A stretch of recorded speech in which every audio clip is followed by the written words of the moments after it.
Mission 2027ની તૈયારીઓને મજબૂત કરવા રાહુલ ગાંધી આજથી 2 દિવસના ગુજરાત પ્રવાસે થોડીવારમાં અમદાવાદ એરપોર્ટ ઉપર રાહુલ ગાંધીનું આગમન થશે, જ્યાં ભવ્ય સ્વાગત કરવામાં આવશે।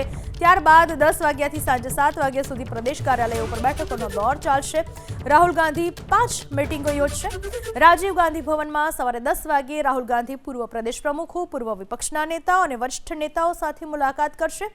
બાદમાં પોલિટિકલ અફેર્સ કમિટી સાથે બેઠક તેમજ વિવિધ ફ્રન્ટલ અને સેલ ડિપાર્ટમેન્ટના ચેરમેન સાથે સંવાદ કરશે। બપોરે 2 વાગ્યે તમામ જિલ્લા અને શહેરના પ્રમુખો સાથે સંગઠન અને કોંગ્રેસની કામગીરી અંગે માર્ગદર્શન આપશે। બપોરે 3 વાગ્યે તમામ તાલુકા અને નગરપાલિકા પ્રમુખો સાથે મુલાકાત મહત્વનો સંવાદ કરશે। સાંજે 5 થી 7 વાગ્યા સુધી સામાજિક સંગઠનો સાથે આમંત્રિતો સાથે ચર્ચા કરશે અને આમ 9 કલાકમાં 1000થી વધુ કોંગ્રેસના નેતાઓ અને કાર્યકરો સાથે મુલાકાત કરશે। આગામી વિધાનસભાને 2.5 વર્ષ કરતાં વધુ સમયનો બાકી છે, ત્યારે રાહુલ ગાંધી 2027ના ચૂંટણી જંગ માટે કોંગ્રેસ કાર્યકરોને માર્ગદર્શિત કરશે।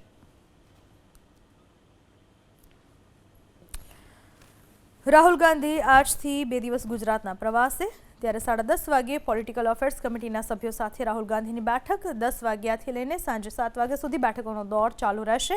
આજના દિવસમાં રાહુલ ગાંધી 5 બેઠકો કરશે અને જે તમામ કાર્યકર્તાઓ છે 1000થી વધુ કોંગ્રેસના નેતા કાર્યકર્તાઓ સાથે તેઓ ચર્ચા કરશે, બેઠક કરશે।